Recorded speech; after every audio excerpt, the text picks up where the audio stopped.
আসসালামু আলাইকুম গাইস, কি অবস্থা সবার? কেমন আছেন?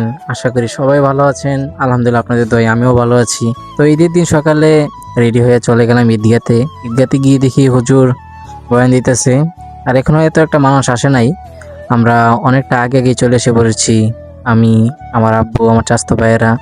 ওইখানে আমার আব্বু বসে রয়েছে, আর সাথে চাচাতো ভাই, আমার আপন ভাই। আমরা সবাই একসাথে গেছি ঈদগাতে নামাজ পড়তে।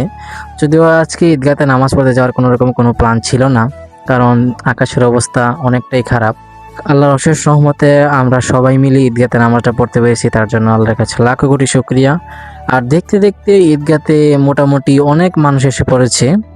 তো আসার পরে আর বেশি দেরি হয় নাই, বসে থেকে হুজুরের খুতবা শুনে এবং হুজুর অনেক গুরুত্বপূর্ণ কথা বলেছেন, সেই কথা শুনে এবং আমরা কিভাবে নামাজ পড়ব, কিভাবে তাকবীর দিব, তাকরিম দিব, সবকিছু হুজুর ভেঙে ভেঙে বুঝিয়ে দিয়েছেন। একজনের পর একজন হুজুর বয়ান দিচ্ছে, আমরা বসে বসে সবগুলো হুজুরের বয়ান শুনলাম। তারপরে কথা শুনতে শুনতে নামাজের টাইম হয়ে গেল, আমরা সবাই নামাজে দাঁড়িয়ে গেলাম। এখান পর্যন্ত ভিডিওটা স্কিপ করলাম। দেখতে দেখতে আবার নামাজ শেষ হয়ে গেল। নামাজ শেষ হওয়ার পরে সবাই দোয়া করলাম।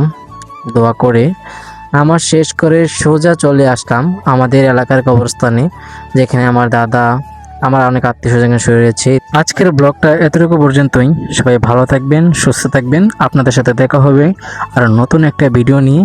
আসসালামু আলাইকুম। সবাইকে ঈদ মোবারক। সবাই ঈদ ভালো কাটুক।